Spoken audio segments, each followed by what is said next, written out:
thank you for joining me for another episode of the Northwest Bank Podcast. I'm your host, Luther Lambert. Today we're excited to bring back Ryan Schlabs to discuss the housing market in 2025. There's a lot of uncertainty in the market today, and Ryan is going to focus on ways that home buyers can be smart and best prepare themselves for their next home purchase by offering some tips that have helped him and his clients find success. Ryan is a mortgage loan originator in our Omaha market, and he has 18 years of banking experience, spending the last 8 years with Northwest Bank. Ryan, thanks for joining us today. Yeah, happy to be here, Luther. So what we want to take a look at today is how home buyers can be smart in today's housing market. And first off, what are just some of the biggest challenges that you see facing home buyers today? Yeah, this is a great question to start off with here. So outside of economic uncertainty that we're all experiencing right now, one of the biggest things that we're seeing in the real estate industry for first-time home buyers being a challenge is affordability, one, and then inventory, two. Have a few sources for this here, one of which I'll go into in just a moment. But speaking with local real estate agents that I work with here, they're just seeing a lack of houses in the first-time home buyer price point. So what I mean by that is, that used to be a house that was between 150 and 250,000. With what's happened over the last few years here, we're seeing people start off, probably $300,000, $350,000, $400,000 for the first house that they're going to buy for their family, depending on what the market has for them. And there just simply isn't enough inventory. One of the root causes of that might be what happened during the recession when builders were forced to stop building. They had to take their spec homes and turn them into rentals. So we lost inventory there. And it just kind of snowballed. So today's market is very difficult for a builder to build in the, first-time homebuyer price point that we're used to traditionally, 250,000, because the cost of goods are up, cost of labor is up, and there's no real incentive or margin for them to build there. So we're just not backfilling that for people that want to buy in this price point. One story that came out earlier this week on NBC was about a family in Philadelphia that's experiencing the same trouble here, no inventory. So they were looking at buying a home back at the beginning of the pandemic time. Townhome, nothing spectacular. It was about a $250,000 price point then. That same house today in the Philadelphia market is right at $500,000. So it's went up double in value. The interesting thing that NBC pointed out was the affordability part of this. So inventory is stressed. Prices have gone up, which has an impact on affordability. And then we have interest rates on top of that. The data that they rolled out is the average American just simply can't afford a house payment on a $400,000 home, which is kind of the bucket of a first-time home buyer price, depending on your area, obviously. So the calculation was for a $400,000 house nationwide, the average payment would be about $2,800 all in with your taxes and insurance. And 70% of Americans do not have the ability to afford that right now. The interesting thing that they pointed out was what the average sell price is for a home in America right now. Luther, do you have any guess what that might be? No clue. $420,000. Wow. So if we can't afford a payment for a $400,000 house and the average home is selling for $420,000, what do we do?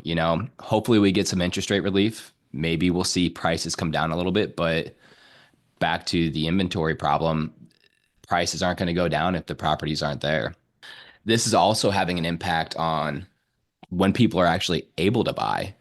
One stat that was rolled out by NBC was the average age of a first-time home buyer in the 80s was in your late 20s. So 26, 27, 28, that range. In 2023, the average age of a first-time home buyer was 35 years old. In 2024, that number went up to 38 years old. So 1 year, the average home buyer first-time home buyer's age went from 35 to 38. That's 3 years. That's incredible, but that demonstrates why, people are having to get into a more stable place in life, higher income earnings, higher down payment. But that's just the stress of the environment that we're in right now.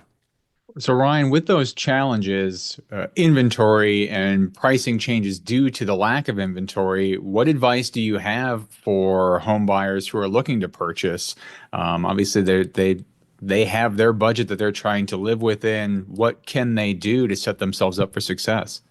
You know, the best thing to do is to consult your banker first.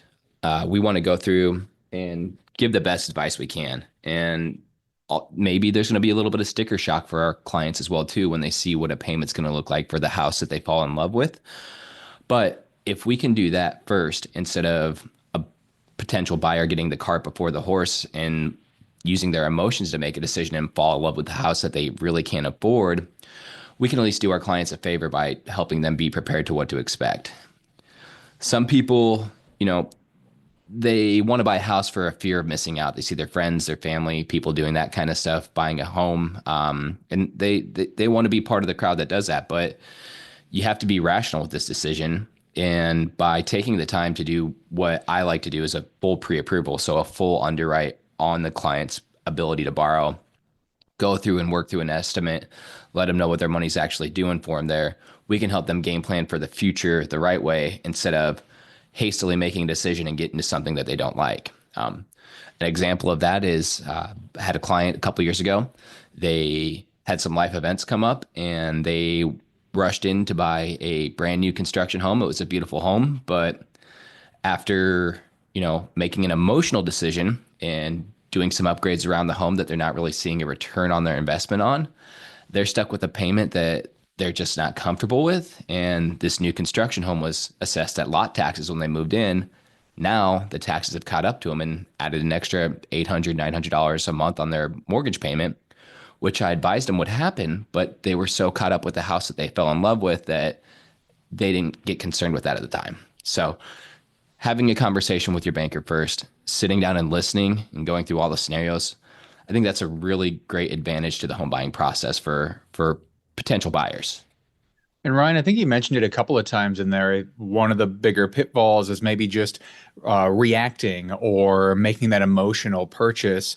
And so, one way to be smart is to really look ahead and have a plan for what this decision needs to look like. What sorts of things should somebody looking to purchase a home be evaluating? What can help them plan out this purchase? Yeah, that is a great question. So life events are pretty much the main driver of someone buying a home right now, from what I'm seeing. So when I say the term life event, we're talking marriage, promotion, kids, retirement, and downsizing. So when we're making a decision on buying a home, it's really important to think about what your 3, 5, and 7 years in front of you are looking like right now. You know, if you're a young couple, just got married, planning on kids, and you're looking at buying a 2-bedroom home, but know in 5 years that might need to be a 4-bedroom home, it might be worth considering planning for the forever home versus spending money today with what might be an emotional decision. It just depends on the situation and getting tied up in something that you're going to outgrow pretty quickly. The other thing is you may be in a house already and you have this excellent interest rate because you refinanced in the middle of the pandemic. You got that 2.5% and just love where your mortgage payment's at right now. And then you happen to see some house you love pop up on Zillow that's going to double your monthly mortgage payment because the rate's going to be 6.5%, 7%. And then you realize that, in 5 years, your kids are going to be graduating high school or whatever it may be, and you're going to have too much house on your hand. So what do you do in that scenario? You want to feel like you have the brand new shiny toy there, the house you fell in love with, but you also have this great deal on your current home that works just fine for you right now. My advice is maybe do something like what my wife and I do. Use something like a home equity line of credit to do updates around your house to make it feel similar to what you desire with that mega mansion that you found on Zillow, and just continually keep it updated so you feel the same experience and you leverage the equity that you have in your home while also protecting that historically low interest rate and keeping things more affordable for you in your budget. And as you're thinking about these things, what are ways, Ryan, that Northwest Bank and in your experience is able to help guide borrowers with maybe it's prioritizing some of the work that they should do on their current house to get ready for selling and the purchase of their next home, or just things to make sure that they're ready to make this next big purchase. How does Northwest Bank help? Yeah, so we have many different options here. The most popular one would be the product I just talked about a moment ago, like a home equity line of credit. So my personal example is we keep that in place on our home here for projects around the house, like we want to keep up to date, or an emergency. There's no annual fee to it, very small origination cost to get it in place, but it's there for you whenever you need it for 10 years after you've signed on the dotted line. It's an affordable product. We would want you to review with a banker what makes most sense for you if you were to go that route. But then it's always on, is what we call it for you. So it's always there for you if and when you need it. If you are, to the point where, you know what, this house doesn't work for us anymore. We have a mortgage promotion that's quote unquote always on again, where we can help you out with closing costs. We can help you with the pre-approval process, like I mentioned. So we can give you a full bank commitment if you're willing to do the extra work up front by providing us pay stubs, bank statements, whatever it may be that we need for underwriting approval. And then so when the time comes and you go to make an offer on that house that you decided that it's time to make this move, the person selling it knows you're guaranteed to get a loan from the bank as long as anything unforeseen doesn't happen. So losing a job, spending your money, low appraisal, stuff that's out of our hands. So one thing I see occasionally, a client goes online and they find the house that they love on a website and they click the agent that represents the house's information and they go and see it and they make an offer on it when they weren't ready to make an offer on it. In scenarios like this, it's not uncommon that something happens and the transaction falls through. By nobody's fault necessarily, but without doing the due diligence up first, we can run into situations where buyers and sellers have to cancel a transaction because they didn't know that something that they thought would count for the underwriting process didn't fall into place. We just want to help people from having emotional setbacks with that. So by sitting with your lender first and making certain you know what you truly qualify for, understanding the full financial picture so we don't have to come back and have bad news later, really improves the process and gives everybody the confidence that they're going to make it to the finish line. What are some of the other frustrations that you see borrowers come up against that maybe aren't the financial side of purchasing their home that you can help them address or prepare for as they go into the home buying process? Yeah, so this topic is near and dear to me here because I found it out the hard way last summer. There's something interesting happening with the credit bureaus right now. It's something called a mortgage trigger lead. Basically, when a client applies with a lender, the credit bureaus are allowed to legally sell that client's information to mortgage brokers that are willing to pay for them. This results in a client getting inundated with phone calls that they did not ask for. The trouble is they didn't realize that they could opt out of this. So there's something that I like to talk about with my clients in our initial consultation, which is called a pre-screen opt-out. The pre-screen opt-out takes 72 hours to go into effect, but it can be done online. It takes about 30 seconds to do, and it lasts for 5 years.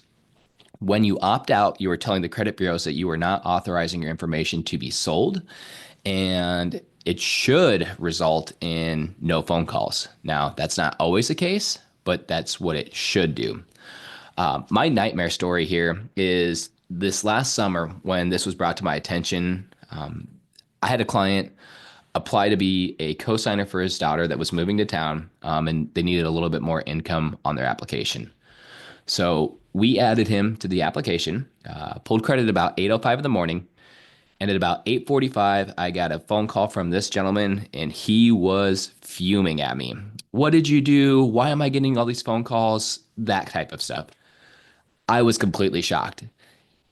This particular borrower is a dentist in an affluent area. His area must have been getting hyper targeted for these types of leads because he got 40 phone calls in 20 minutes. After that, he turned the phone over to his wife. She continued to get the phone calls. These people got so aggressive that they actually tracked her information down and started calling her personal phone number, even though she had nothing to do with the application. They were saying things like, yeah, your lender Ryan at Northwest Bank sold us your information and we're your new lender now, trying to trick him to go with them. There was one gentleman in Michigan, I believe is where it was, that called him so many times that this borrower actually had to call the cops on him. So I had no idea this could happen. Rude awakening. But ever since that point in time, I have been telling everybody I know that they should opt out because I do not want this to happen to you, your family, or your friends. It was unbelievable. Ryan, thank you for giving us that insight today. Whether you're just starting to think about buying or you're ready to make your next move, smart decisions start with the right information and the right team behind you. If you're ready to take the next step, get in contact with Ryan or find a list of all of Northwest Bank's mortgage loan originators on our website. Head to nw.bank. While you're there, you can also access other tools to help you prepare to purchase your next home. You can view your credit score with Credit Sense, stay up to date with current interest rates by signing up for Rate Watch, or determine how much house you can afford with our financial calculators. Thank you for listening. Keep checking nw.bank for more episodes of the podcast. You can also find us on YouTube, Spotify, Google, and Apple Podcasts. Subscribe to get notifications every time we release a new episode. Thanks again for joining us.